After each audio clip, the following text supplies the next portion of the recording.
a shit show. This is the injuries 1, Tim Kelly 2.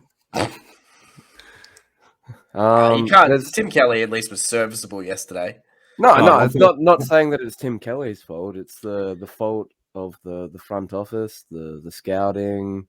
They're not looking to the future, and trading him in for success is not paid off. And I think the only place that they're looking to the future is like that they have sort of somewhere is they have a ruckman. They found at least they found a ruck. I still don't. He's still not good enough. Oh, I'm with Meso. I don't. He's only in there. He's a stopgap ruckman. Yeah, like he's a second ruck to any other side. He oh, can't absolutely. Yeah, he looks good because of that though. Mm. Okay, here we go. Maybe. Okay, what about the boy? Yeah, I know he gets a thumbs up. He had an off game, but he gets a thumbs up. Like they're not going to get better until they get rid of Nisbet. So, but that's a whole different story. Well, you're going to have to keep us updated on the shit show that's going on in Perth because I'm assuming it is going off over there in terms of after yesterday's loss or after Saturday's loss. There was not much. There was a bit of joy initially for me watching this game, but then then I turned into the stop! They're already dead. He's already dead. But they just kept going, and this is gonna be it for it's finally set in for the West Coast fans that this is gonna be it. Yeah, for the next couple of years. I've been perusing around the subreddit each week now. Perusing. And it's getting worse each week. The morale over there is bad. As it should be. So even in Carlton's worst time, we never let a team kick 200 points. Like, it's funny because somebody was saying, like, what's the worst loss you've seen Carlton have? And I was like, I think it's still, like, one of the first, like, real dates Vicky and I went on when I took her to Carlton and Fremantle, where you absolutely decimated us. They need a safe word. Yeah, it's the safe word episode. Meso wanted to do this at some point this season. But I want to bring this up now. He wanted to go through the entire West Coast list because I've written down half the fucking team I want to go through because I want a solution-based approach to this because it's not going to happen overnight. It's something to discuss for onwards planning. So I've identified, or not identified, it's on their fucking Footy Wire website, 19 players out of contract. And I want Meso and John's opinion as well on whether these players need to stay on or be delisted or even be traded. So we'll start off with... I'm going to let Meso take most of it, but I will jump in with the points. So Shannon Hearn, obviously he's going to retire. I mean, retire. Now given West Coast fucking board, he may sign on for another year. Fuck. So, Hearn's going to likely retire. Or he's going to retire, sorry. McGovern, I keep him on for 1 or 2 more years, but not on the fucking money he's on now. No, he definitely should have taken a cut. Like, that is ridiculous. I think he's going to take a cut. He hasn't re-signed just yet. So that's a big chance for him to take the pay cut. Shuey, I'd hang him up one more year or make that tough call to retire. Yeah. No. He's Jamie Cripps. Oh, sign on. 1 more year or one more year. Jamie Cripps is serviceable. But all right, here we go. Petruccelli, because I think he can be traded for a third round draft pick. Yep, trade. Trade. Well, he was taken pick 38 in 2019 or 2018, or after the grand final season or premiership season. Get some draft points in, package them up, do something in the trade period, I reckon. And someone like Petruccelli would have to be on the board. Yeah, absolutely. Otherwise you hold him, and Cripps would have to retire. Yeah, you can't keep both of them. Yeah. Old Greg Clark, it's either delist him because there's no trade value in him. Either delist him or you keep him on for another year and see how he goes. Some positivity. Players who can stay, in my opinion. Jermaine Jones, absolutely. Yeah. Jai Cully. Now that's a tough one.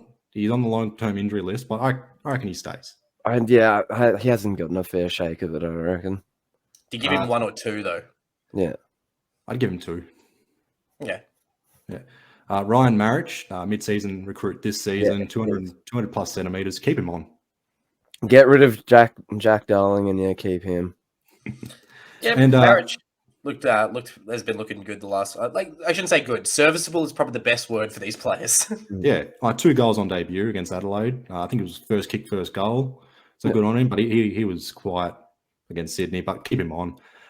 Let him work with Oscar Allen and Jake Waterman. No, he's a depth player, but I'd say either keep him or see what his trade value is. No, trade him. Yeah, now that would be a tough call. Now, players who I think should be delisted, Alex Witherden. The reason for this is you got Duggan, Yo, Jaden Hunt off the halfback flank. You may as well draft someone off the halfback flank because Witherden's not doing it. No. Now, this one's going to hurt. Petreski-Seddon, he's got to go. He's just... I thought his soul was sucked out of him at Carlton. It's worse here at West Coast. It's a shame because, I actually thought he was going to breathe... West Coast was going to breathe some new life into him because he was heading back home, and he has some talent there, but they've just absolutely squandered it. Yeah, he just shows up each week and gets battered around. I don't know if you've noticed that too. Yeah, I've seen more missed tackles from him than actual laid tackles. That's very fair. You know what's weird? I watched the other day Carlton's win over Collingwood in 2017. He tore Collingwood apart in that game. What the hell has happened to him? Morale. He's got no confidence anymore. He's just a shell of a former player. Yeah. Connor West, delist. Isaiah Winder, delist. Luke Foley, delist. Xavier O'Neill, delist. Zane True, delist. Luke Edwards. Now, I've been told apparently he was wasted in the forward pocket against Sydney. Either delist or hold him and try him in the midfield or on the wing. But that one's probably a delist. And Jack Williams was subbed off with injury on the weekend. He's 198 centimeters. Now, unless you're bringing in forward depth or trading in forward depth, delist him. If not, then keep him on for one more year. But that's just the players out of contract. I'm looking at players on long deals, and I'm thinking, how the fuck did you sign this contract? Who we got on long deals? Because I'm curious here. Now, they're not long deals per se. I think the longest deal is Tom Barrass for 2026. Now, apparently there could be talks he could be traded for 2 first-round draft picks. So wow, that's a big call for them to make. But who's trading for Tom Barrass for 2? Would it be Sydney? Well, now Sydney tried it a couple of years ago. But now, if anyone wants a key defender, though, then Tom Barrass would be the guy. Yeah, he is that guy, pal. He's one of the better players, and I've been saying it for years. But that would be a massive loss. It's just more two first rounders for him. I mean, you know what it is? It's the contract. Yeah, and you got to build towards the future as well. Who the fuck is Callum Jamison, and why is he on a contract until the end of 2025? Callum Jamison. Yeah, so. And I literally got to do a Google for that because I have. Let us both have a Google here. This is what we're talking about here. Now, while you guys are doing that, Jack Darling, end of 2025. Now, this is going to be a harsh one. Rhett Bazzo, 2025. He's not AFL standard, unfortunately. Who is this man? Callum Jamison. I've never seen him play. I just don't know who he is. Is he the ruckman? Apparently, he's a blonde-haired ruckman. Oh, that's why he's on the list until 2025. You know what it'll be? He's a prospect ruck, I betcha. Right. Okay, yes, I have seen this guy. Yeah, he's all right. He's probably a prospect ruck. All right. Darling, 2025. Rhett Bazzo, 2025. Jaden Hunt, free agency, 2025. Smart man, Jaden Hunt. He's got 3 guaranteed years there. Some sort of leadership, but he's not offering much so far. Brady Hoff, or Howe, 2025. He's serviceable, but I'm not sure he's going to be there long term.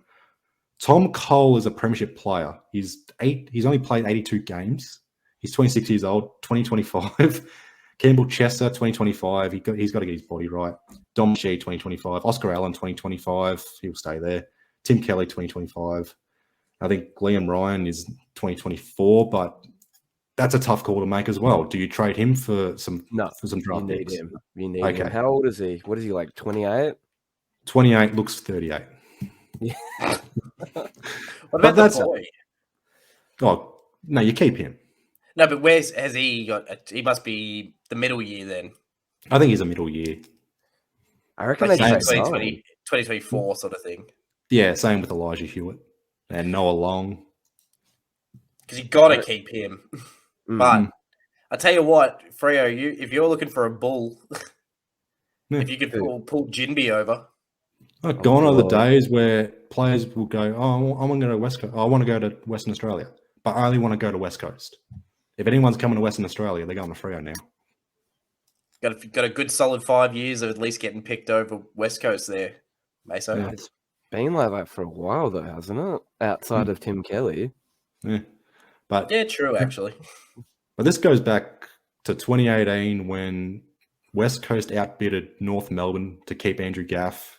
Oh. It's giving Geelong ammunition to get Tim Kelly to West Coast, but Geelong having the ammunition to pass on to GWS so that Geelong gets Jeremy Cameron.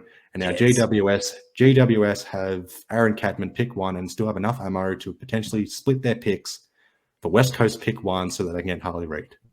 So, yeah, that's where we're at, unfortunately. But there is some positivity for West Coast as we get into John's mid-season reviews. West Coast have won a game against GWS, so GWS must be absolutely fucking filthy. I don't know. How early was it? Second 2. round? Yeah, nah, you can't be as filthy when they're healthier. Still filthy, given where they're at now. At least you can sit there and be like, I've got an excuse. Every loss they've had, they've lost percentage. It's under 50%, and it may get even worse. They got Brisbane in 2 weeks at the Gabba. But this is the worst I've seen any side since Mark Neild's Melbourne, Tarp Adelaide, early days Gold Coast GWS. This goes back to Fitzroy. It even goes back to fucking university in the early 1900s. It was bad. It was bad.